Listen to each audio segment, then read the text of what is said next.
नमस्कार। आज हम उत्तराखंड सरकार की एक अहम अधिसूचना पर बात करने वाले हैं। हाँ, ये जुड़ी है राज्य स्तरीय पर्यावरण प्रभाव आकलन प्राधिकरण मतलब SEIA और राज्य स्तरीय विशेषज्ञ मूल्यांकन समिति यानी SEAC से। बिल्कुल, इनमें कुछ महत्वपूर्ण पदों पर नियुक्ति होनी है और उसी से संबंधित ये नोटिस है। हमारे पास इसके लिए उत्तराखंड SEIA का आधिकारिक नोटिस है और साथ ही जो EIA अधिसूचना 2006 है उसके कुछ जरूरी हिस्से भी हैं। ये नियुक्तियां उसी के आधार पर हो रही हैं। तो आज हम यही समझने की कोशिश करेंगे, ये समितियां क्या हैं, कौन इनमें अप्लाई कर सकता है, क्या प्रक्रिया है और खासकर उत्तराखंड जैसे राज्य के लिए ये इतनी महत्वपूर्ण क्यों है। हाँ, चलिए इसी पर गहराई से बात करते हैं। तो सबसे पहले ये SEIA और SEAC आखिर हैं क्या?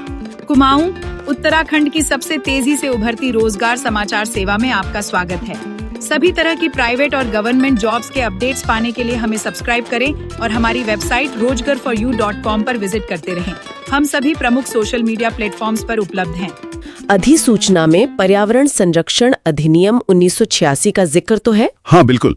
देखिए, SEIA यानी state level environment impact assessment authority, ये राज्य स्तर पर पर्यावरण मंजूरी देने वाली मुख्य संस्था है। अच्छा, मुख्य संस्था। हाँ, इसमें एक अध्यक्ष होते हैं और 2 सदस्य, कुल मिलाकर 3 लोग, और इनका कार्यकाल वो 3 साल का होता है। 3 साल का कार्यकाल, ठीक है।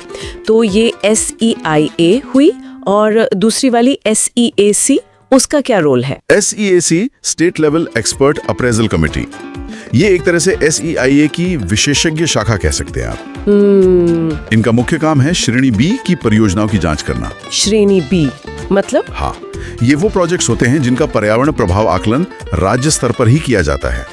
तो SEAC इनकी जांच करती है, इनके दायरे तय करती है, मूल्यांकन करती है और फिर अपनी सिफारिशें SEIA को भेजती है। अच्छा, तो SEAC सिफारिश करती है और फैसला SEIA लेती है। बिल्कुल, और इन्हें महीने में कम से कम एक बार बैठक करनी होती है।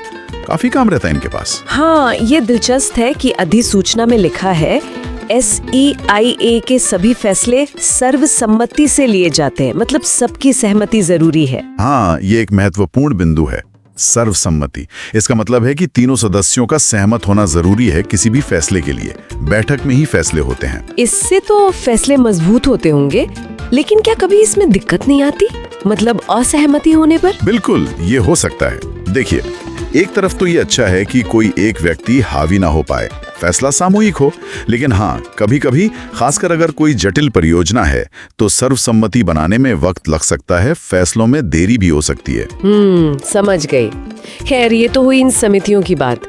अब जो नोटिस है उसमें SEIA और SEAC दोनों के अध्यक्षों और सदस्यों के लिए आवेदन मांगे गए हैं।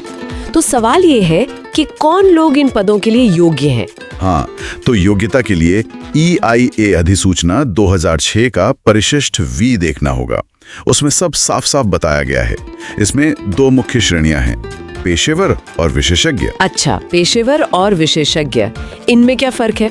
देखिए, पेशेवर श्रेणी के लिए कम से कम 5 साल की फॉर्मल यूनिवर्सिटी शिक्षा चाहिए, जैसे इंजीनियरिंग में डिग्री हो या MSc हो या कोई और समकक्ष डिग्री, या फिर निर्धारित प्रैक्टिकल ट्रेनिंग का अनुभव हो। ठीक है, 5 साल की शिक्षा या ट्रेनिंग। और विशेषज्ञ के लिए जाहिर है ज्यादा अनुभव चाहिए होगा। हाँ, बिल्कुल। विशेषज्ञ श्रेणी में अनुभव पर जोर ज्यादा है। कम से कम 15 साल का प्रासंगिक अनुभव होना चाहिए। 15 साल काफी ज्यादा है। हाँ, या फिर अगर किसी के पास PhD है तो संबंधित क्षेत्र में 10 साल का अनुभव भी काफी है। और एक और बात, उम्र 70 साल से कम होनी चाहिए। अच्छा, 70 साल की आयु सीमा भी है। और नोटिस में ये भी लिखा है कि कुछ खास क्षेत्रों के विशेषज्ञों को प्राथमिकता दी जा सकती है। हाँ बिल्कुल, जैसे पर्यावरण गुणवत्ता, प्रोजेक्ट मैनेजमेंट, EIA प्रक्रिया की समझ, रिस्क असेसमेंट, वानिकी और वन्यजीव। इस तरह के क्षेत्रों में विशेषज्ञता रखने वालों को वरीयता मिल सकती है। ये तो अच्छी बात है। मतलब कोशिश ये है कि समिति में अलग अलग तरह का अनुभव हो ताकि हर पहलू पर ठीक से विचार हो सके। सही कहा। और अध्यक्ष पद के लिए चाहे वो SEIA का हो या SEAC का, थोड़ी और विशिष्ट योग्यता चाहिए, जैसे पर्यावरण नीति में बहुत अच्छा अनुभव हो या फिर मैनेजमेंट या पब्लिक एडमिनिस्ट्रेशन में काफी अनुभव हो, क्योंकि उन्हें पूरी समिति का नेतृत्व करना होता है। हाँ वो तो है। तो ये तो हो गई योग्यता की बातें। अब मान लीजिए कोई योग्य है और आवेदन करना चाहता है, तो प्रक्रिया क्या है? आखिरी तारीख 30 जून 2025 है, ये तो साफ लिखा है। हाँ, 30 जून तक आवेदन करना है। इसके लिए एक विस्तृत बायोडाटा देना होगा। प्रोफॉर्मा नोटिस में ही दिया गया है। उसमें अपनी विशेषज्ञता, अनुभव, अगर कोई शोध पत्र प्रकाशित हुए हैं, किन संस्थाओं से जुड़े रहे हैं, ये सारी जानकारी देनी होती है। और इसमें एक हितों के टकराव न होने का सर्टिफिकेट भी मांगा है। वो क्या चीज है? हाँ, ये बहुत बहुत महत्वपूर्ण शर्त है। No conflict of interest certificate. ये एक तरह का शपथ पत्र है जिसमें आवेदक को ये बताना होता है कि उसकी वर्तमान या पिछली किसी भी भूमिका का इस समिति की सदस्यता से कोई टकराव नहीं है। मतलब थोड़ा और समझाएंगे? मतलब ये कि वो किसी ऐसी स्थिति में ना हो जिससे उसके फैसले प्रभावित हो सकें। मान लीजिए कोई व्यक्ति किसी ऐसी कंपनी से जुड़ा है जिसका प्रोजेक्ट मंजूरी के लिए समिति के पास आना है, तो ये हितों का टकराव हुआ। अच्छा, समझ गई। ये तो वाकई बहुत जरूरी है, खासकर जब हम देखते हैं कि कई बार विकास परियोजनाओं पर ऐसे आरोप लगते हैं। तो ये कदम पारदर्शिता और निष्पक्षता सुनिश्चित करने के लिए है। बिल्कुल, ताकि ये सुनिश्चित हो सके कि फैसले पूरी तरह से प्रोजेक्ट के पर्यावरणीय असर के आधार पर लिए जा रहे हैं, न कि किसी सदस्य के व्यक्तिगत या व्यावसायिक हित के कारण। तो कुल मिलाकर उत्तराखंड इन महत्वपूर्ण पर्यावरण समितियों के लिए अनुभवी, योग्य और सबसे जरूरी निष्पक्ष विशेषज्ञों की तलाश में है। ये समितियां राज्य में विकास और पर्यावरण के बीच जो एक नाजुक संतुलन बनाना होता है, उसमें बहुत अहम भूमिका निभाती हैं। निश्चित रूप से।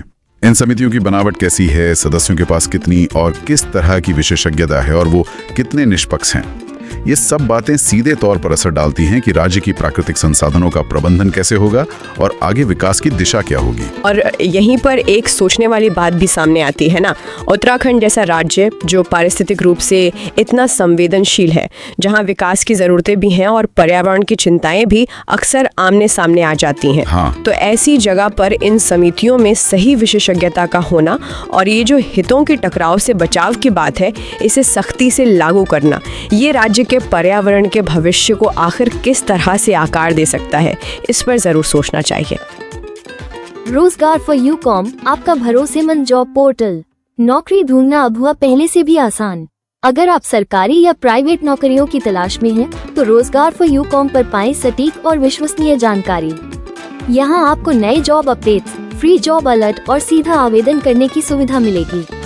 सिर्फ जॉब सीकर्स ही नहीं, बल्कि नियोक्ताओं के लिए भी यह एक बेहतरीन प्लेटफॉर्म है।